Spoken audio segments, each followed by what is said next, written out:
Assalamualaikum warahmatullahi wabarakatuh. Perkenalkan teman-teman semuanya, nama aku Melsi Anggun Amalia. Jadi di sini aku mau mereview buku karangan Agus Mustafa yang merupakan serial ke-24 dari diskusi tasawuf modern yang berjudul Menjadi Haji Tanpa Berhaji. Nah, tapi sebelum itu, aku pengen menjelaskan sama teman-teman semua kenapa sih aku memilih buku ini gitu. Jadi yang pertama, memang karena saat pertama kali aku baca Menjadi Haji Tanpa Berhaji, itu aku tuh pikiran aku tuh langsung kayak emang bisa ya jadi haji tapi kita gak harus melakukan perjalanan fisik gitu ke tanah sucinya langsung secara nyata atau real gitu. Itu yang pertama.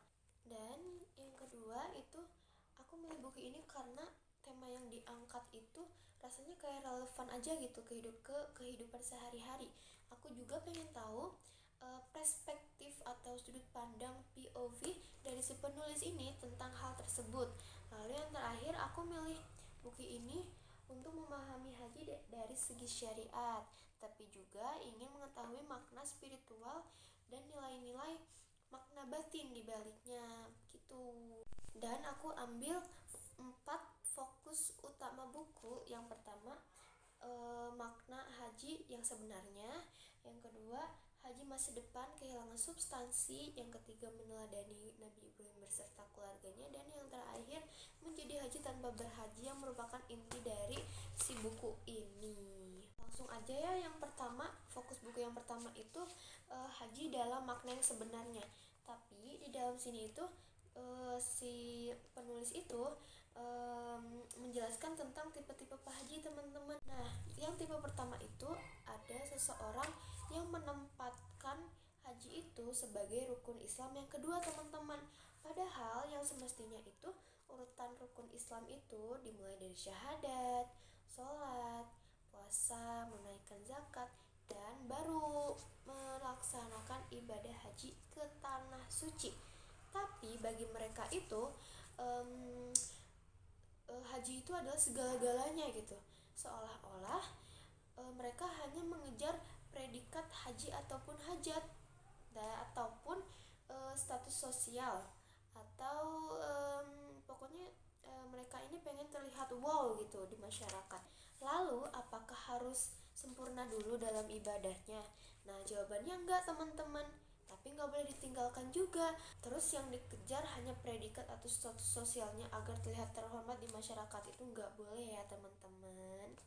Padahal dengan haji ini kita diharapkan belajar untuk beribadah semata karena Allah, teman-teman, karena Allah semata. Nah, untuk yang kedua ada haji yang mereka tuh menempatkan haji itu dalam rukun Islam ketujuh.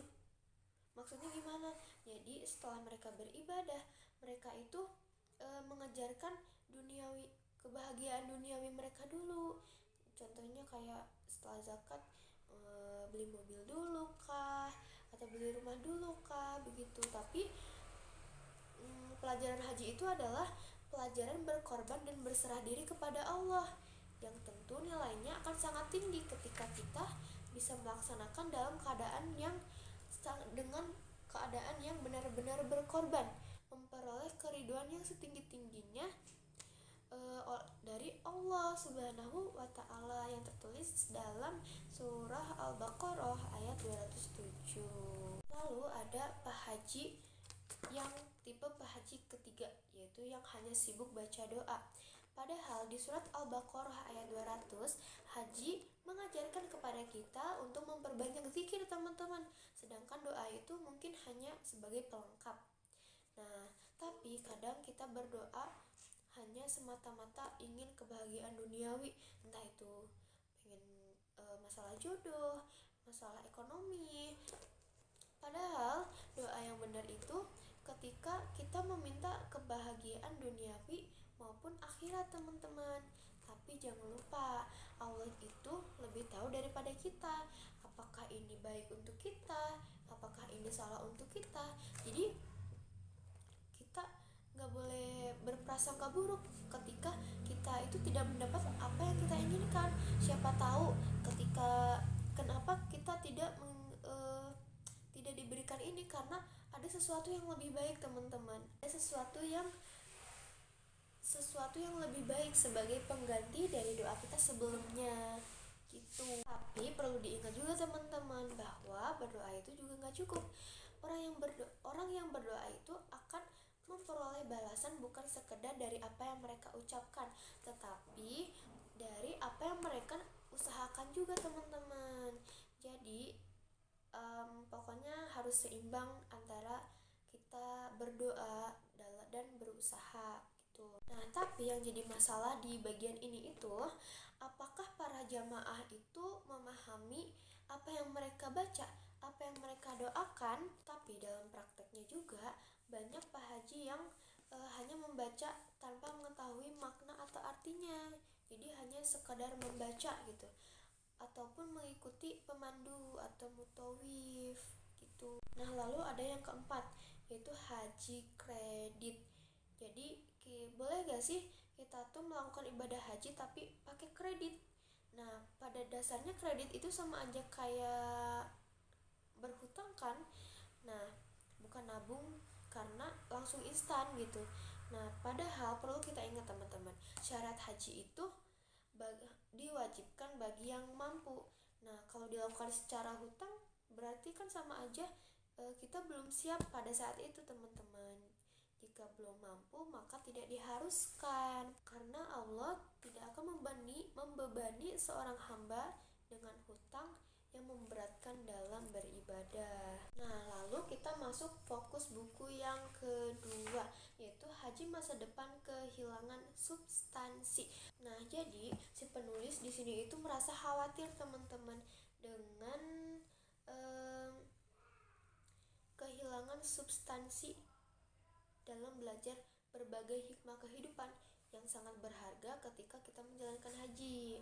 Nah, kalau zaman dulu kan berhaji itu susah ya teman-teman, kayak harus naik kapal dulu berhari-hari ataupun berbulan-bulan gitu. Tapi kalau zaman sekarang udah serba enak teman-teman, bahkan ada yang namanya haji reguler ataupun haji khusus gitu. Nah, yang relatif serba enak. Jadi di masa depan berhaji juga lebih enak lagi teman-teman, dimungkinkan lebih enak lagi karena fasilitas yang belum ada kelak akan diadakan seiring dengan perkembangan teknologi. Bahkan di Arab Saudi sana, pemerintah Arab Saudi itu sedang merombak kota Mekah dan sekitarnya menjadi kawasan super modern yang canggih akan fasilitas. Perubahan-perubahan inilah yang membuat aspek spiritual dan reflektif dari haji bisa terabaikan. Maka penting bagi setiap pejamaah dan masyarakat untuk tetap memahami makna ibadah haji yang sesungguhnya, kesadaran akan nilai spiritual, penghayatan ritual, dan rasa hikmat selama menjalankan ibadah menjadi kunci agar ibadah ini tetap bermakna meskipun dunia terus mengalami kemajuan teknologi dan perubahan zaman. Tapi kalau dalam konteks ini tetap saja itu adalah kesadaran pribadi masing-masing ya. Fokus buku yang ketiga itu meneladani keluarga Ibrahim. Nah, di sini ada perpaduan akal dan akhlaknya beliau, ketaatan yang tiada tara, keikhlasan tak terukur kedalamannya, pengorbanan sepenuh-penuhnya, kesabaran tiada bandingnya, berserah diri hanya kepadanya. Nah, kalian tahu kan ketika Nabi Ibrahim diuji harus mengorbankan anaknya untuk kurban, Nabi Ismail. Nah, itu adalah merupakan nilai keikhlasan tak terukur kedalamannya sekaligus pengorbanan sepenuh-penuhnya dan berserah diri hanya kepada Allah, ketaatan yang luar biasa, ketaatan yang tiada tara. Nah, maka tak heran kenapa keluarga Nabi Ibrahim dijadikan contoh dalam kehidupan beragama Islam, bahkan ditempatkan sebagai puncak rukun Islam karena mereka memang mencontohkan dan meneladankan akhlak yang mulia dalam berserah diri kepada Allah Subhanahu wa Ta'ala. Nah, masuk ke fokus buku yang terakhir, menjadi haji tanpa berhaji.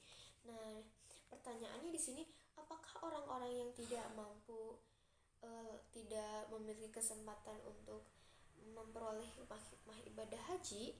Jawabannya adalah tidak. Karena Allah telah memberikan ritual pengganti kepada yang belum mampu berhaji untuk bisa merasakan hikmah-hikmah dalam berhaji. Nah, yang pertama, menjalani ritual ibadah tertentu di tanah air bersamaan dengan jamaah haji yang sedang beribadah di tanah suci. Dan yang kedua, merefleksikan makna haji dalam seluruh aktivitas kehidupannya sampai maut datang menjemput. Nah, caranya gimana sih yang pertama itu? Nah, ketika kita melakukan puasa Arafah, teman-teman, itu dilaksanakan ketika jamaah haji sedang wukuf di Arafah, puasa Arafah itu. Nah, ketika menggelar sholat id nih, itu terjadi ketika jamaah haji sedang melempar jumroh, tawaf dan sa'i. Dan kemudian kita menyembelih, itu bertepatan ketika mereka juga sedang berkurban di tanah suci. Tapi sering banget kita itu lupa bahwa sepanjang hidup kita sebenarnya adalah proses haji. Karena proses haji itu kan belajar berserah diri kepada Allah sampai datangnya maut. Padahal haji yang mabrur itu ketika kita bisa mengimplementasikan apa yang menjadi nilai-nilai yang terkandung makna tersembunyi yang sebenarnya Allah inginkan kepada kita. Mungkin segitu aja yang bisa aku review dari buku ini. Wassalamualaikum warahmatullahi wabarakatuh.